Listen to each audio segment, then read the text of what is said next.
नमस्कार, देवभूमि के दंगल में आप सभी का स्वागत है। मैं हूं आपके साथ ईशी शुक्ला और देवभूमि के दंगल में आज हम बात करेंगे चुनावी शोर, महंगाई पर कितना कंट्रोल।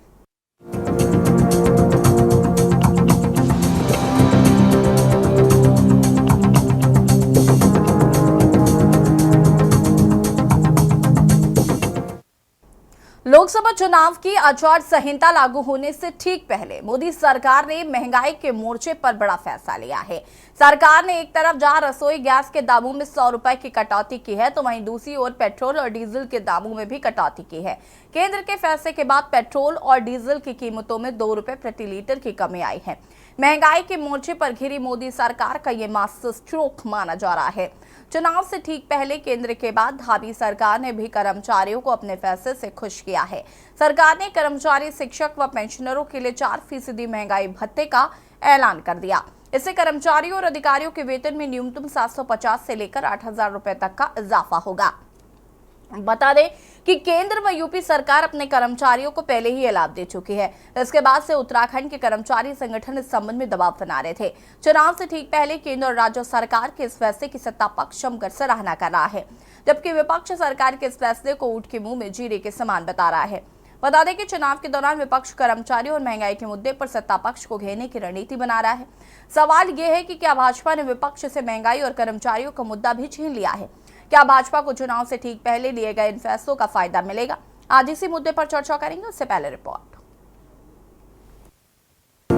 देश में होने वाले लोकसभा चुनाव के लिए जल्दी आचार संहिता का ऐलान होने जा रहा है। चुनावी दंगल को जीतने के लिए सभी राजनीतिक दल अपनी अपनी तैयारियों में लगे हुए हैं। इसी बीच मोदी सरकार ने चुनाव से ठीक पहले महंगाई के मोर्चे पर बड़ा फैसला लिया है।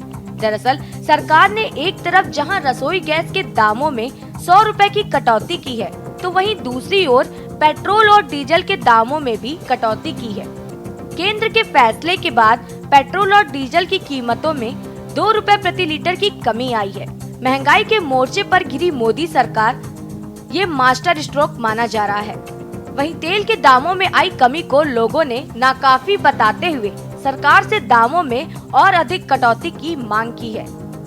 ये 2 रुपए में क्या हो रहा है? 2 रुपए में तो कुछ भी नहीं हो रहा। कम से कम 80 रुपए या 85 तो होने चाहिए। 10-15 रुपए कम होने चाहिए पेट्रोल में भी जी। अगर ये चुनाव जैसा आ रहा है, अगले चुनाव में थोड़ा बहुत पैसे तो कम होने चाहिए। अगर वही हिसाब रहेगा, और तो तेल भी बहुत काफ़ी ज़्यादा हो रखा है महंगा, 100 रुपये जैसा।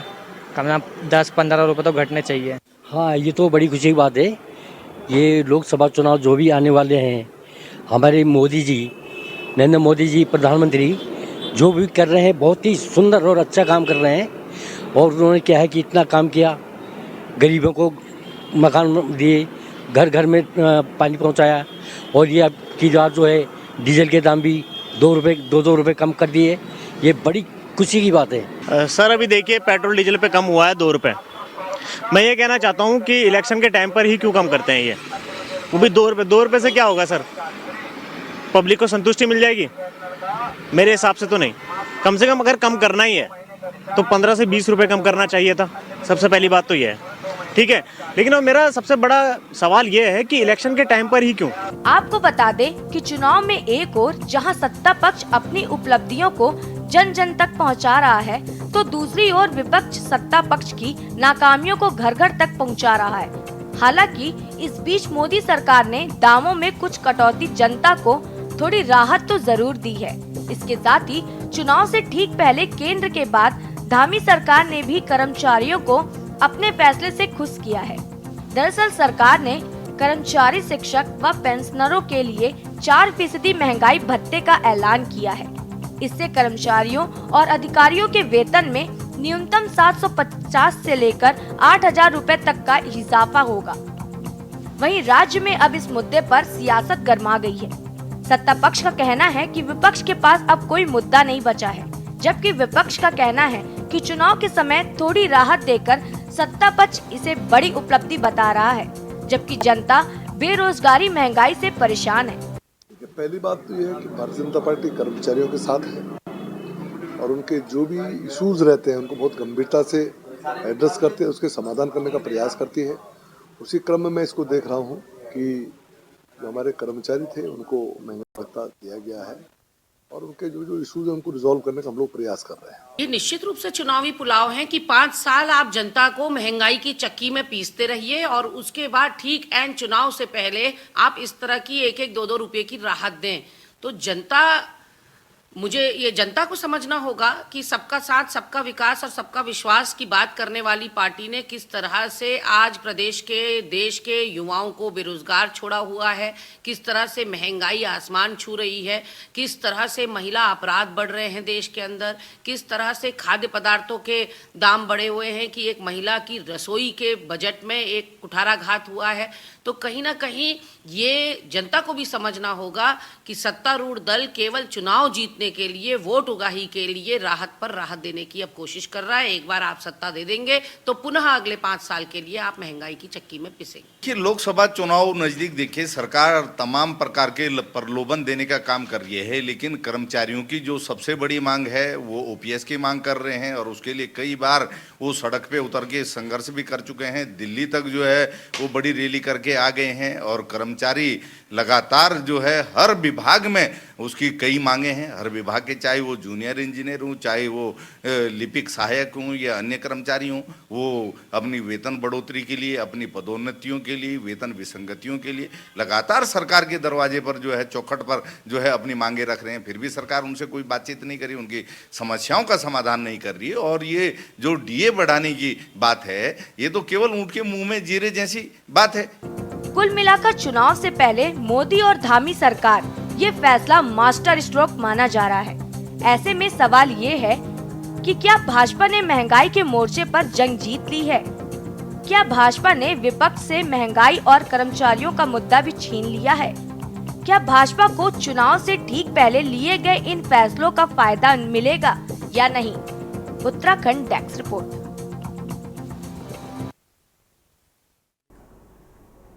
जी हाँ, तो आपको बता दें कि आचार संहिता कल से लगेगी और उससे पहले ही पेट्रोल के दाम कम कर दिए गए हैं। पेट्रोल और डीजल दोनों के ही दाम कम किए गए हैं। यानी कि जहां विपक्ष के पास एक महंगाई बड़ा मुद्दा, जैसे विपक्ष मान रहा था कि एक बड़ा मुद्दा होगा लोकसभा चुनाव का, तो क्या सत्ता पक्ष ने ये मुद्दा छीन लिया है विपक्ष से? आज हम इसी पर चर्चा भी करेंगे। साथ ही साथ चुनाव चूंकि नजदीक है, विपक्षी दलों की तैयारियां क्या है, साथ ही साथ विपक्षी दल अब कैसे और किन मुद्दों पर चुनाव लड़ने वाले हैं, उस पर भी हम बातचीत करेंगे। मेहमान हमारे साथ जुड़ चुके हैं, उनसे आपका परिचय करा देते हैं। लक्ष्मी अग्रवाल जी हमारे साथ जुड़ चुके हैं और बीजेपी की प्रवक्ता हैं, और देवचंद उत्तराखंडी जी केंद्रीय प्रवक्ता यूकेडी से हमारे साथ जुड़ चुके हैं। आप दोनों का फिलहाल बहुत बहुत स्वागत है और भी मेहमान हमारे साथ जुड़ेंगे। लक्ष्मी अग्रवाल जी, माना जा रहा है कि ये सत्ता पक्ष का मास्टर स्ट्रोक है कि पेट्रोल और डीजल के दाम चुनाव आचार संहिता लगने से ठीक पहले कर दिए गए हैं। कैसे देख रही है इसको और क्या कुछ कहना चाहती हैं? सबसे पहले देखिए, सबसे पहले मैं ये कहना चाहती हूँ कि भारत सरकार जिस तरह से महंगाई को कम करने के लिए, जिस तरह से आम जनमानस की जेब से महंगाई का बोझ को कम करने के लिए लगातार प्रयास कर रही है, लगातार उनका एक ही मोटो है कि किस तरह से जनता को अधिक से अधिक राहत दी जाए। और उसी के तहत देखिए, जिस तरह से मैं समझती हूँ कि भारत सरकार कोरोना काल के बाद, जहां तक विपक्ष महंगाई की बात करता है, उनको तो अप्रिशिएट करना चाहिए कि कोविड के बाद जिस तरह से अन्य देश, आप देखिए कि कुछ देश तो बर्बाद तक हो गए, अभी तक नहीं संभले। और कोविड के बाद जिस तरह से हमारे भारत की अर्थव्यवस्था को प्रधानमंत्री मोदी जी ने एक जो सरकार है उन्होंने एक ऊंचाइयों पे पहुंचाया, वो निश्चित रूप से काबिले तारीफ है, उसमें कोई वो नहीं है। और रही बात पेट्रोल डीजल, इससे पहले भी समय समय पर केंद्र सरकार और राज्य सरकार समय समय पर आम जनता को महंगाई से राहत देने के लिए उपाय करती है। अभी आपने कहा है कि गैस के दाम 100 रुपए कम किए थे अभी कुछ टाइम पहले, अभी पेट्रोल डीजल के दाम कम किए हैं। तो निश्चित रूप से समय पे, अब चाहे वो आप देखिए केंद्र सरकार की जो तमाम योजनाएं हैं, चाहे वो आयुष्मान योजना है, चाहे वो फ्री खाद्यान्न योजना है, चाहे तमाम उज्ज्वला गैस योजना है, ये तमाम जो सारी योजनाएं ये आम जनता को राहत देने के लिए ही तो बनाई गई हैं, उनका लाभ जनता को मिल रहा है। ठीक है। अच्छा लक्ष्मी जी, मुझे एक बात का जवाब दीजिए। पहले तेजी से दाम बढ़ा दो, उसके बाद 2 रुपए 50 पैसे या 70 पैसे या 3-4 रुपए घटा दो, ये कैसी महानता है? इसका क्या ये सवाल जनता आपसे नहीं पूछेगी? क्या आपसे नहीं पूछा जाएगा कि आपने इतने दाम बढ़ाए? आपने जो सिलेंडर कभी 350-400 का मिलता था, आज वो 950 का हो गया है, और उस 950 में आप 100 रुपए कम कर देते हैं, फिर कहते हैं कि हमने गैस सिलेंडर के दाम कम कर दिए। तो क्या जनता आपसे ये सवाल नहीं पूछेगी? जनता जो भी सवाल पूछेगी उसके लिए हम बिल्कुल जवाब देने के लिए तैयार हैं। और निश्चित रूप से आप याद कीजिए 2014 से पहले का वो समय जब जनता घंटों घंटों गैस सिलेंडर के लिए लाइन पे खड़ी रहती थी और मारा मारी इस तरह होती थी, लोगों के पास सिलेंडर नहीं थे। आज 2 करोड़ से ज्यादा महिलाओं को जो चूल्हे से लकड़ी से मुक्ति मिली है, उनके स्वास्थ्य पर असर पड़ा है, उसको भी जनता उसको भी समझेगी। जिस तरह से एक आम आदमी, गरीब आदमी कभी सोच भी नहीं सकता था कि उसको एक घर मिलेगा, जिस तरह से प्रधानमंत्री आवास योजना के तहत उनको घर मिल रहा है, जिस तरह से फ्री राशन, अगर किसी के घर में कोई बीमार है, कुछ है, वो नहीं कमा सकता तो उसको 5 किलो राशन फ्री, वो ये गरीब जनता को देखते ही उनके ही फैसले हैं। तो जनता उस विषय पे भी सोचेगी। अभी हर घर नल की आप केंद्र सरकार की योजना है, जल, घर, आवास और स्वास्थ्य, शिक्षा, ये ही तो मुद्दे हैं और इस पे सरकार लगातार काम कर रही है। और जिस तरह से मैंने कहा ना कि कोरोना के बाद जो बिल्कुल अर्थव्यवस्था बिल्कुल धड़ाम हो गई थी, देश ये सोच ही नहीं रहा था कि किस तरह से पनपेंगे लोग, कैसे राहत मिलेगी। और उसके बाद भी देखिए आज हमारा जो थोक सूचकांक है वो 5.2 पे है। आप न्यूनतम स्तर पे है, वो महंगाई का जो थोक सूचकांक है 5.2 के न्यूनतम स्तर पे। तो ये भी कहीं ना कहीं अपने आप में एक बड़ी उपलब्धि है और जनता इस चीज को भी देख रही है। ठीक है, हमारे साथ यहाँ पर देवचंद उत्तराखंडी भी जुड़े हुए हैं। बहुत बहुत स्वागत है देवचंद जी आपका एक बार फिर से। और सवाल मेरा ये कि ये जो पेट्रोल डीजल के दाम कम कर दिए गए हैं, क्या ये सत्ता पक्ष की आपको लगता है कि एक मास्टर स्ट्रोक आने वाले समय में हो सकता है? विपक्ष का जो महंगाई का मुद्दा है, सरकार कहीं ना कहीं उसे छीनती हुई नजर आ रही है। पहले तो मैं आपके माध्यम से आपके श्रोताओं को, आपके चैनल के जितने भी दर्शक हैं उनको मैं धन्यवाद देता हूं कि आप समय समय पर अच्छे मुद्दों को लेकर के आते हैं। और अब रही आपके सवाल की बात, तो मैं आपको बता दूं ये चुनावी हथकंडा है, चुनावी पुलाव है, क्योंकि आपने पहले अभी बता ही दिया उनको कि एक बार तीव्रता से जो है दाम 3 गुने 2 गुने तक बढ़ा दो और उसके बाद झटके से 2 रुपए कम कर दो, जब चुनाव के आचार संहिता लगने का सिर्फ 1 और 2 दिन मात्र हो। तो जनता इस बात को समझ सकती है। आपको बता दें, अभी उन्होंने बोला 2014 से पहले लोग लाइन लगाते थे, लेकिन वो भूल गए कि 2014 से पहले उन्हीं की एक सांसद दिल्ली में बैठ करके सिलेंडर के ऊपर चढ़ गई थी। मेरा आज तक उसके बारे में कोई दिखाई नहीं दे रही है जो सांसद हैं, क्या वो चुनाव उसमें क्या बोलेंगे। अब एक चीज और बताते हैं, इसी उस पर डायरेक्ट और इनडायरेक्ट फर्क बताते हैं। गैस सिलेंडर 100 रुपए सस्ता हो गया, गृहिणी को 100 रुपए का बचत तो नजर आ रहा है, थोड़ी देर के लिए समझे, लेकिन जो पेट्रोल और डीजल जो 2 रुपया सस्ता हुआ है वो सिर्फ चुनावी पार्टी में चुनावी सांसदों का खर्चा कम कर सकती है, क्योंकि पेट्रोल जो वो टैंक भरवाएंगे तो 2 रुपए का फायदा उनका 25 लीटर में 50 रुपए का फायदा नजर आएगा। लेकिन मैं जानना चाहूंगा कि जिन बसों का किराया ऑलरेडी बढ़ गया, जिन पोर्टरों का किराया ऑलरेडी बढ़ गया, जिन चीजों का दाम इनके ट्रांसपोर्टेशन से पहले बढ़ गया, क्या वो घटते हुए नजर आएंगे? ऐसा नहीं होगा। तो जनता ये सब समझती है कि 2 रुपये से जो फर्क पड़ेगा वो सिर्फ बोलने के लिए, इनके पास जो मुद्दा था देखो हम घटा तो रहे, क्योंकि सवाल पूछेंगे मोदी जी चुनावी उसमें अपने भाषण में कि महंगाई घटी नहीं घटी, ऐसा बोलने के लिए उनको हाँ, जनता को हाँ बोलने के लिए मिल जाएगा। इसके अलावा कोई दूसरा चीज इसमें नहीं आएगा। मैं आपको बता दूं कि आपके जो बीजेपी के 2014 के जो चुनावी घोषणा पत्र था, उसके बाद 2019 तक उन्होंने क्या क्या पूरे किए और क्या क्या पूरे नहीं किए वो सब लोग जानते हैं। उसके बाद 2019 से 2022 के लिए उनके जो घोषणा पत्र थे, उनके 1-2 पॉइंटों पे उन्होंने जिस पे एक्शन लिया वो आधा अधूरी है, वो भी संपूर्ण नहीं हुआ। राम मंदिर का ही मुद्दा ले लेते हैं। एक तो उन्होंने दुनिया का सब हिंदुस्तान की भावना राम पे है, उसको उन्होंने व्यक्तिगत किसी एक आदमी पर केंद्र बिंदु कर दी, एक पार्टी पर केंद्र बिंदु कर दी, जो कि गलत है। इसको हम ध्रुवीकरण की राजनीति कह सकते हैं। राम सबका है। ऊपर से उस राम का मंदिर जहां पर ओरिजिनल बनना चाहिए था उस जगह पर बना है क्या? नहीं बना है। जहां पर जो बाबरी मस्जिद विध्वंस हुई थी, जो वहीं पर कोई राम मंदिर बना कि नहीं बना? जब अलग अलग जगह ही बनना था तो ये तो जब पहले सलाह हुई थी उसमें बन जाता हो। कोर्ट का भी उसमें उनका कोर्ट का सारा लेकर या इधर उधर का सारा लेकर सिर्फ अपनी बात को रखने के लिए, अन्य भक्तों को जो समझने की शक्ति नहीं रखते उनको समझाने के लिए ये सारे जुमले थे। चलिए उसके बाद ठीक है, हम जो रुकिएगा क्वेश्चन पूछ रहे हैं, देवचंद जी रुक जाइए, मैं आऊंगी इस पर, आगे विस्तार से चर्चा करेंगे। हमारे साथ यहाँ पर सूरज सिंह नेगी जी भी जुड़ चुके हैं, प्रदेश प्रवक्ता कांग्रेस से। सूरज सिंह जी, आपका भी बहुत बहुत स्वागत है। और सवाल सीधा यही कि ये जो महंगाई की बात कही जा रही थी, उसमें पेट्रोल डीजल के दाम कम कर दिए, अभी हाल ही में घरेलू सिलेंडर के भी दाम कर दिए हैं, आचार संहिता कल लगने ही वाली है, तो ऐसे में ये गवर्नमेंट का साफ तौर पर कहना है कि हमने महंगाई को कम करने की कोशिश की है, हालांकि आप कह रहे हैं कि ये एक चुनावी एजेंडा है। देखिए ये तो निश्चित तौर पर एक चुनावी एजेंडा है।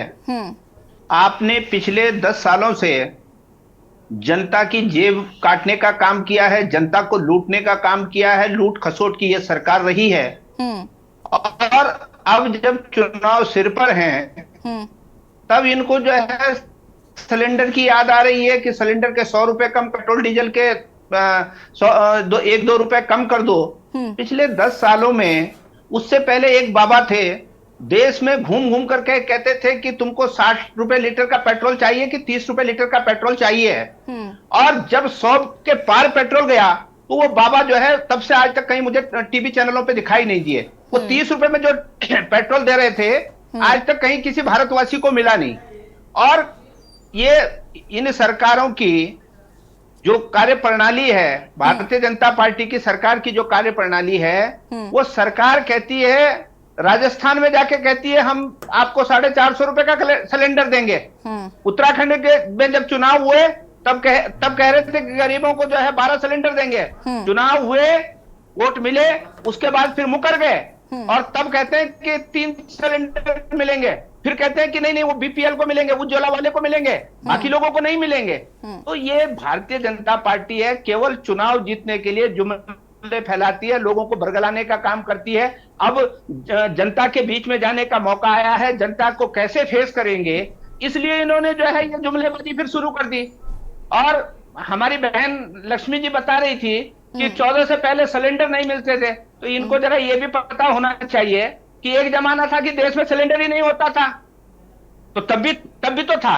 और जो कह रहे हैं कि सिलेंडरों की बड़ी बड़ी लाइन लगती थी, अरे भैया इनको ये भी पता होना चाहिए कि आज जो गैस पाइपलाइन है, जो कंपनियां बिछा रही हैं, लोगों के घर तक जो है गैसें पाइपलाइन से जा रही है, तो सिलेंडर तो सरप्लस होंगे ही।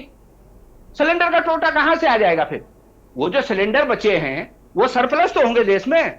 तो इनको ये पता नहीं कि हम जो है बिल्कुल, क्या इन्होंने गैस का उत्पादन बढ़ा दिया।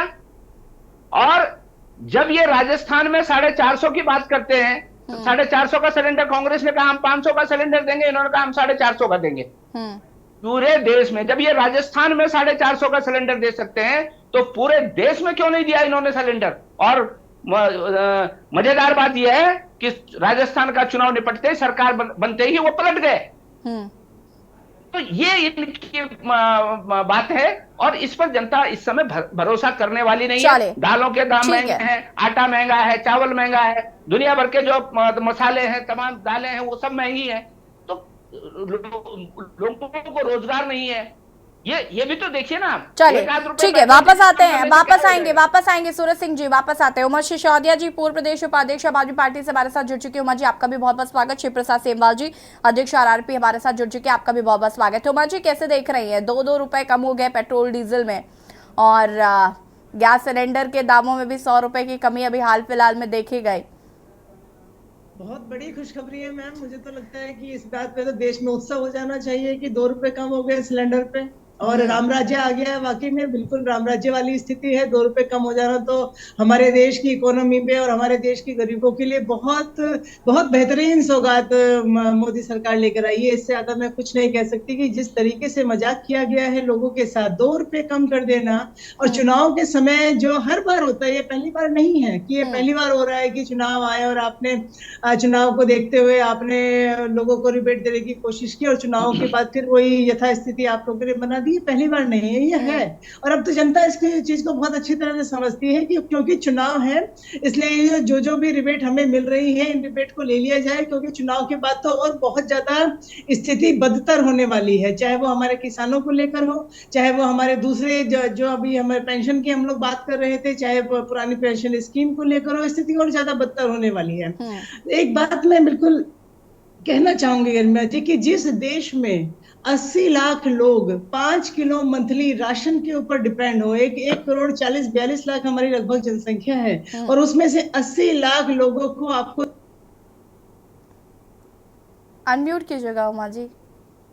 कहाँ से आज जो जिस बात के डंके पीटे जाते हैं कि हम $1 ट्रिलियन हम लोग बन चुके हैं, हम लोग 5वीं अर्थव्यवस्था हम लोग बन चुके हैं, हम लोग कुछ सालों में 3री अर्थव्यवस्था हम लोग बन जाएंगे।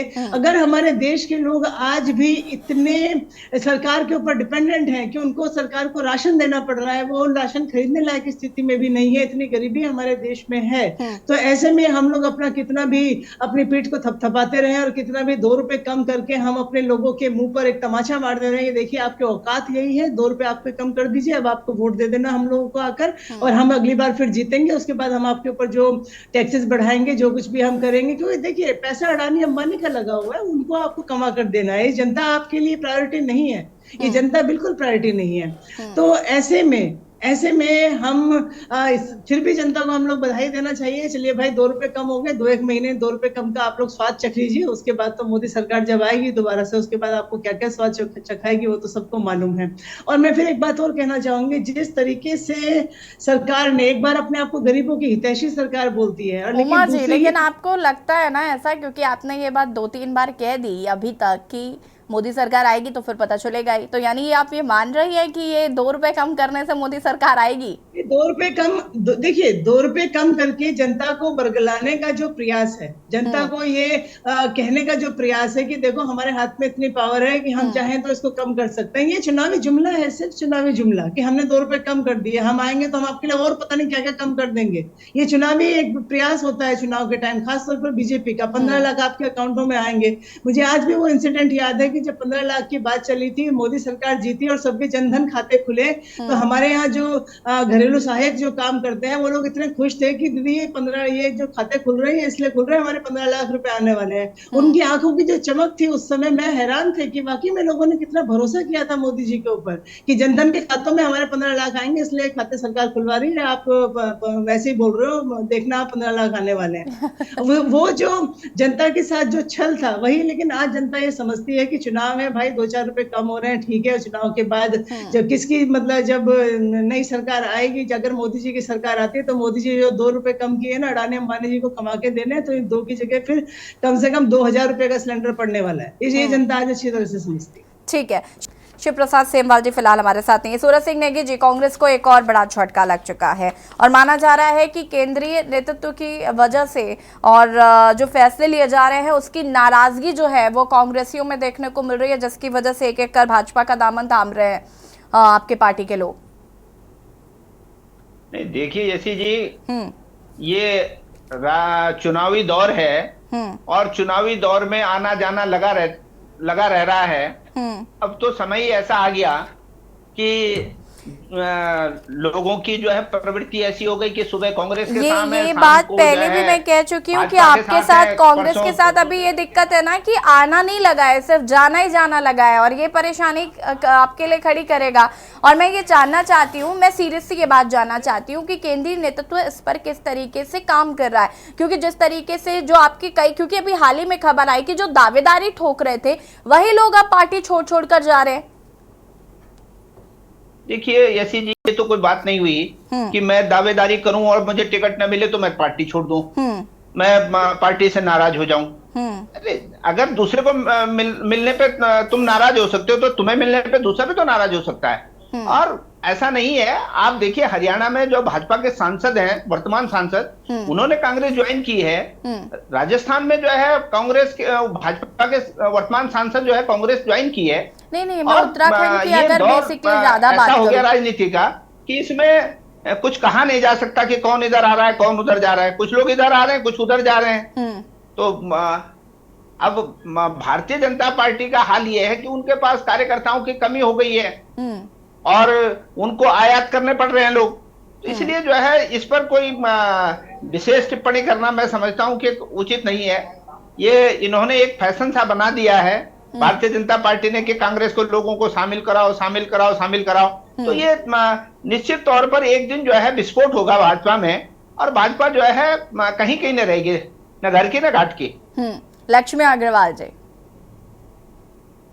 देखिए याशी जी, मैं अभी सुन रही थी नेगी जी को, ये इनसे अपना कुनबा संभाला नहीं जा रहा है। अब ये बताइए ना, अब जो मुखिया हैं उनके पिताजी 5 चुनाव लड़े और 5 चुनाव अलग अलग पार्टी से लड़े, हर बार नई पार्टी से लड़े।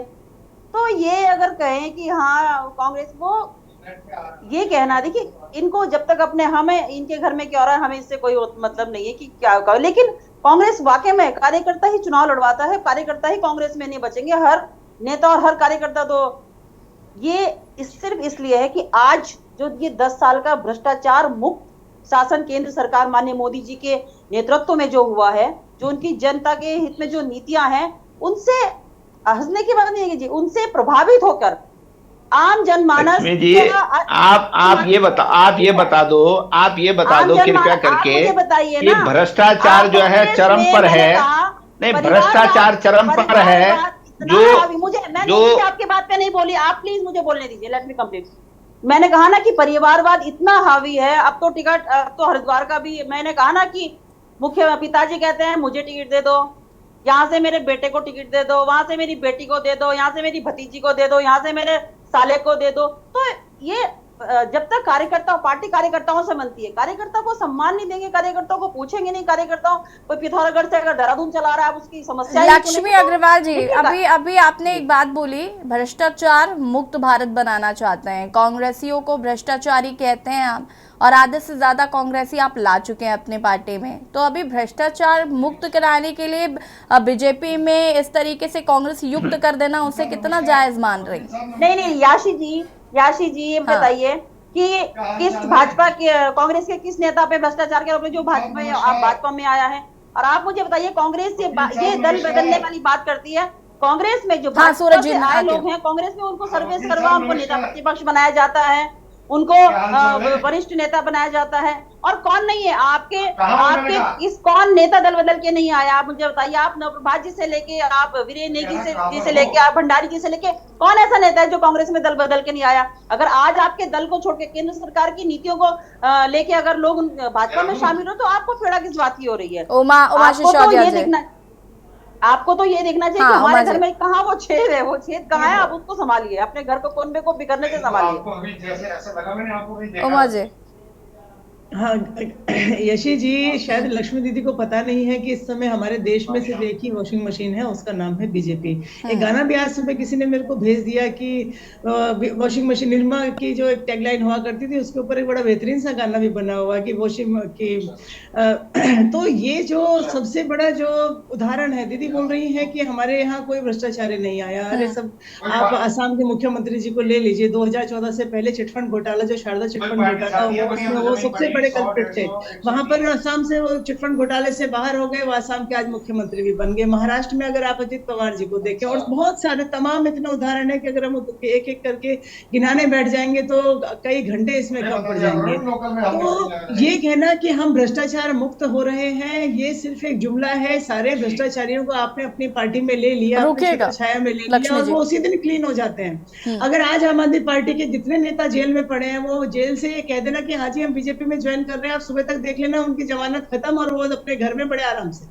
ये मैं दावे के साथ कह सकती हूँ, आम आदमी पार्टी के नेता क्योंकि बीजेपी को ज्वाइन नहीं कर रहे हैं, इसीलिए सिर्फ इसी वजह से वो जेल में पड़े हैं। आज अरविंद केजरीवाल जी के ऊपर जो ईडी और सीबीआई के जो छापे और जो रोज उनको बुलाने की कवायद होती है, सिर्फ इसलिए होती है कि इंडिया गठबंधन से बाहर आ जाओ भाई, नहीं तो हम तुम्हारा भी यही हल करेंगे, सिर्फ इस वजह से। इसके अलावा और कोई दूसरा रीजन नहीं है। आज तक मनीष सिसोदिया जी या हमारे जो संजय सिंह जी हैं या हमारे तीसरे बड़े नेता सत्येंद्र जैन जी हैं, उनके ऊपर चार्जशीट नहीं लगी है, बिना किसी चार्ज के, बिना किसी उस पे कि आपके खिलाफ क्या आरोप है, बिना कोई आरोप लगाए वो पिछले 1-1 साल से जेल के अंदर है, सिर्फ इस वजह से क्योंकि वो बीजेपी के खिलाफ है और वो बीजेपी उनकी कमर नहीं तोड़ पा रही है। उन्होंने जेल जाना उन्होंने मंजूर किया, ना कि बीजेपी में शामिल होना। और मैं सैल्यूट करती हूँ अपने देश के इन महान नेताओं को, कम से कम इनकी वजह से आज डेमोक्रेसी जिंदा है। अदरवाइज तो जिस तरीके से यहाँ पर धीरे धीरे हम लोग डिक्टेटरशिप की तरफ बढ़ते जा रहे हैं, हम लोग कुछ सालों में अगर यही हाल चलता रहा, हम लोग रशिया और उत्तर कोरिया वाली हालत में पहुंच जाएंगे, जहां पर चुनाव होते हैं। रशिया में भी पुतिन साहब हर साल चुनाव लड़ते हैं,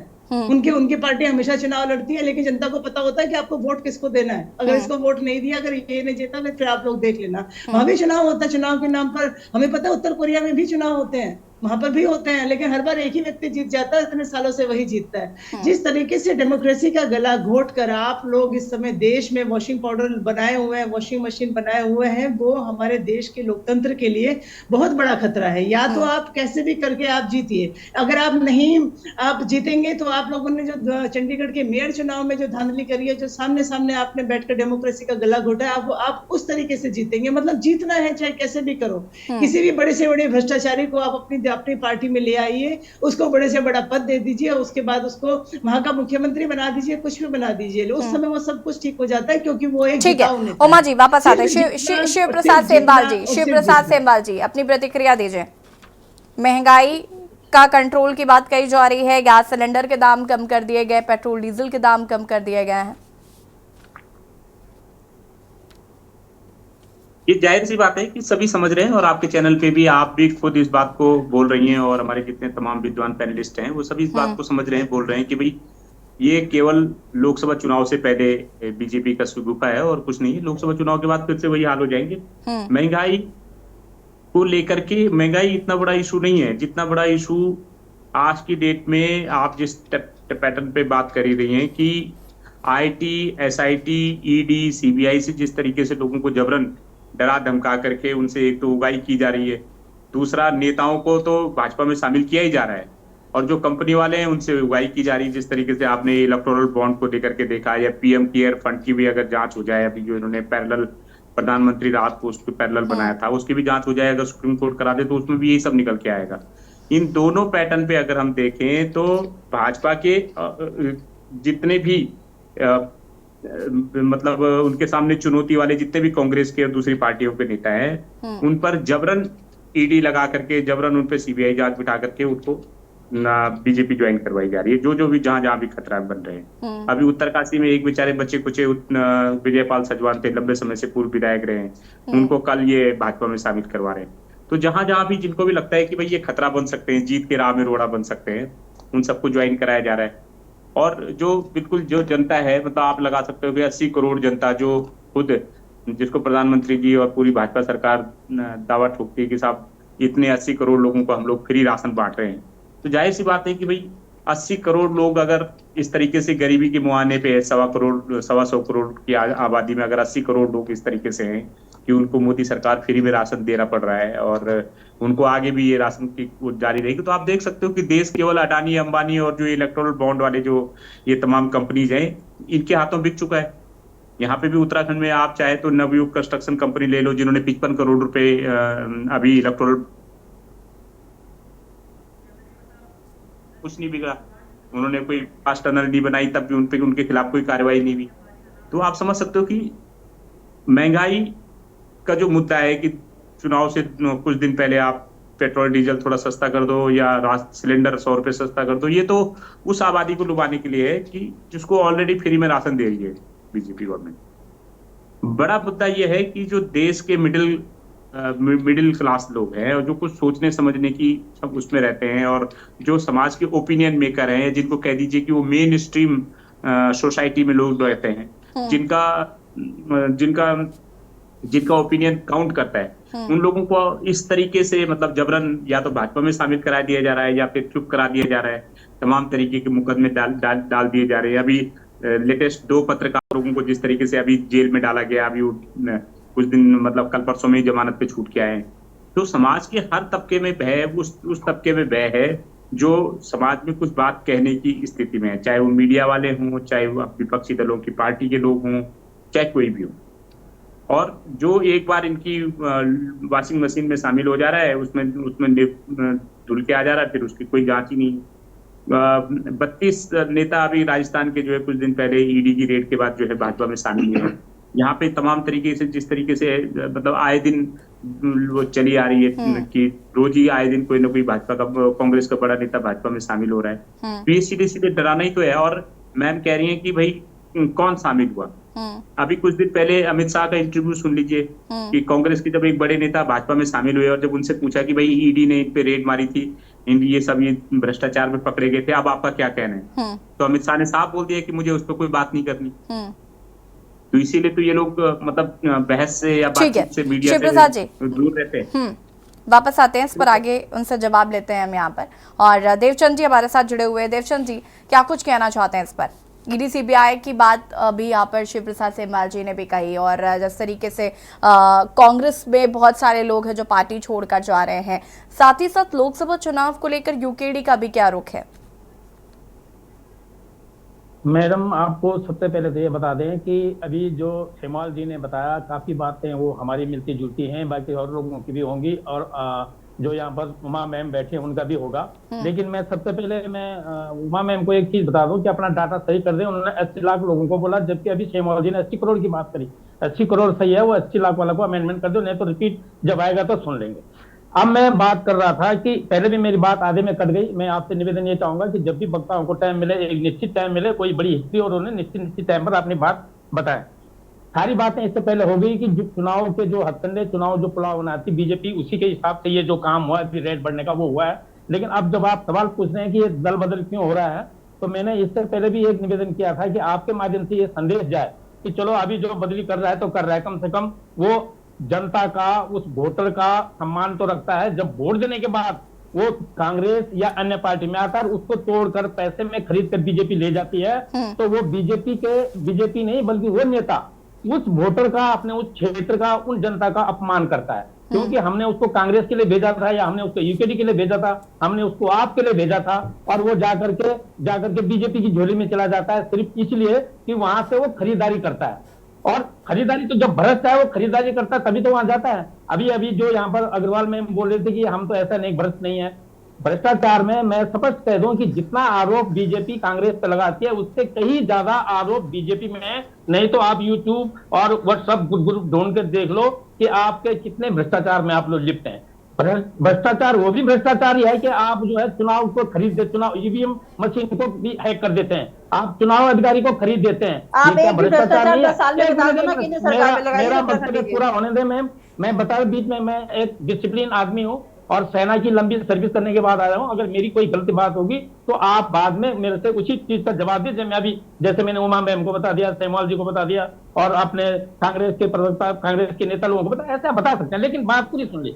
हमारा जो मैनिफेस्टो था आपका पुराना, उस मैनिफेस्टो में आज हम देख रहे हैं कि आप बोलते हैं हमने गरीबी रेखा से लोगों को बाहर लिया है।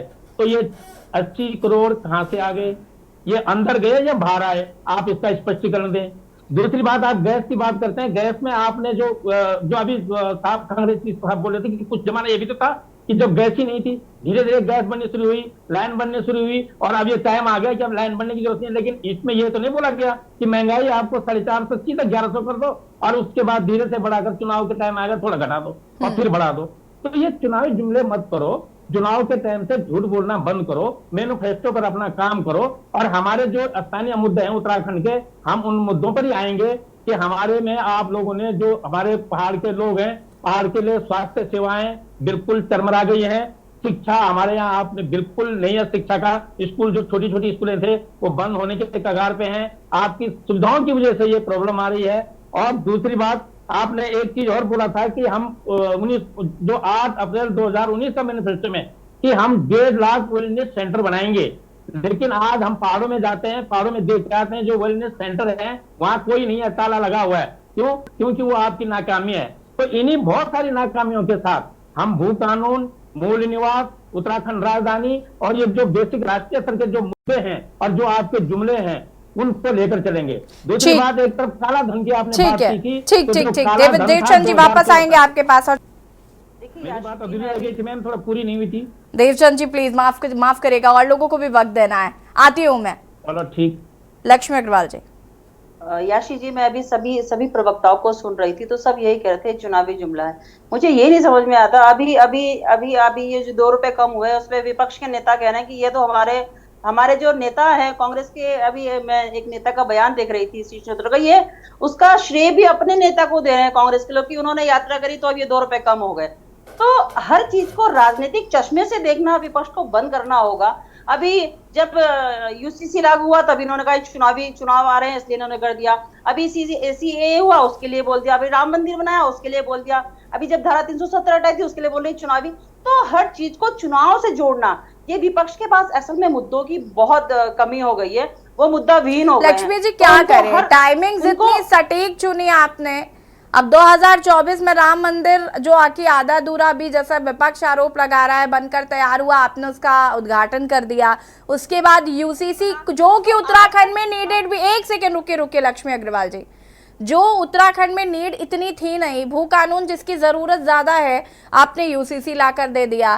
टाइमिंग्स पर सवाल है, आपकी मंशा पर सवाल नहीं उठा रहे। हम तो कह रहे टाइमिंग्स बता दीजिए ना, क्यों चुनाव के ठीक पहले ऐसी तारीखें क्यों निकल कर आए, इसका जवाब दे दीजिए। याशी जी, हाँ जी, ये विपक्ष इसको चुनावी देख रहा है, लेकिन एक चुनावी नहीं है, इत्तेफाक है। विकास और योजनाओं अच्छा सहयोग, सतत प्रक्रिया है, ये एक सतत प्रक्रिया है जो चलती रहती है। ऐसा नहीं कि चुनाव है तो ये घोषणा, हाँ सूरज जी इसके बाद में आती हूं। सतत प्रक्रिया आप ऐसा नहीं कि महंगाई कम करने के लिए सरकार ने अब ये प्रयास के दौर पे, इससे पहले भी 2022 में भी जब घरेलू स्तर पे बहुत ज्यादा कीमतें बढ़ गई थी गेहूं के, तो सरकार ने उस समय भी निर्यात बंद कर दिया था और अब तो आयात भी बंद कर दिया। तो ऐसा नहीं है, 2021 में भी ये हुआ।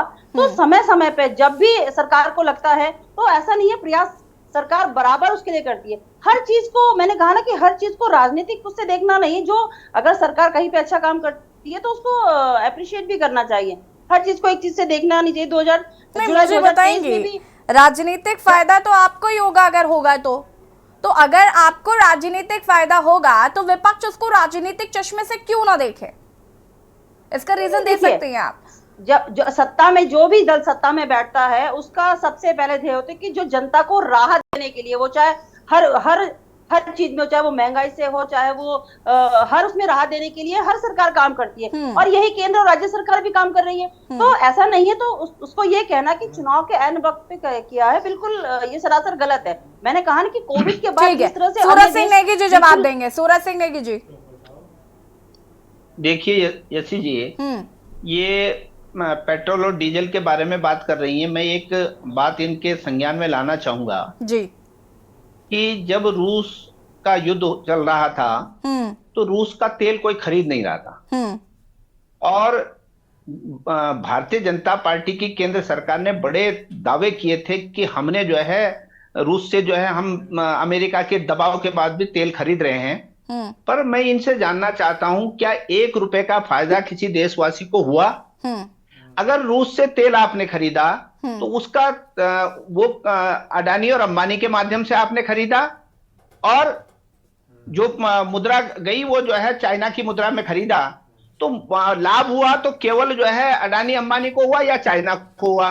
जिस चाइना को आप जो है कहते हैं कि ये हमारा प्रतिद्वंदी है, और उस चाइना को आप लाभ पहुंचा रहे हैं, अडानी अंबानी को लाभ पहुंचा रहे हैं, तो आपकी जो नीतियां हैं वो बिल्कुल फेलियर हैं। और जहां तक ये बात करते हैं यूसीसी की, यूसीसी से मुझे जो है बहन लक्ष्मी अग्रवाल जी बता दें कि उत्तराखंड के लोगों को क्या लाभ मिला। जो पहले से कानून थे उन्हीं को आपने जो है लपेट करके जो है ले आए, और केवल राजनीतिक रूप से ध्रुवीकरण करने के लिए आपने जो है उस कानून को जल्दीबाजी में आप लाए। आपने भू कानून पर कोई बात नहीं की, भू कानून पर आप कोई बात ही नहीं करते। पलायन आयोग इनकी पिछली सरकार में बना, उस पलायन आयोग की रिपोर्ट का क्या हुआ? पलायन पे आप क्या काम कर रहे हैं उस पर आप कुछ नहीं कहेंगे। स्वास्थ्य जो है उत्तराखंड के स्वास्थ्य के क्षेत्र में जो बदहाली है उस पर आप कुछ नहीं करेंगे। गैरसैंण को आपने ग्रीष्मकालीन राजधानी बताया, और यहां तक कि वहां पर सत्र तक आप आयोजित नहीं कर पा रहे हैं। तो ये प्रदेश के मामलों में आप केवल जो है काम के सूरज सिंह नेगी जी, देखिए सवाल बहुत है, मुद्दे बहुत है, लेकिन सवाल ये भी है कि विपक्ष उन मुद्दों को कैसे बनाता है। कल से आचार संहिता लग ही जाएगी और फिर देखना होगा कि क्या क्या चुनावी मुद्दे देखने को मिलते हैं। आप सभी का बहुत बहुत शुक्रिया चर्चा में शामिल होने के लिए। और देवभूमि के दंगल में बात कर रहे थे, जहां एक और सरकार ने पेट्रोल डीजल के दामों में कटौती की है और साथ ही साथ गैस सिलेंडर के दामों में भी हाल ही में कटौती की गई थी। तो क्या महंगाई का मुद्दा विपक्ष छीन लिया है? लेकिन विपक्ष लगातार इन मुद्दों को भुनाने की कोशिश करता हुआ नजर आ रहा है। देवभूमि के दंगल में फिलहाल इतना ही। देखते रहिए के न्यूज़ इंडिया। नमस्कार।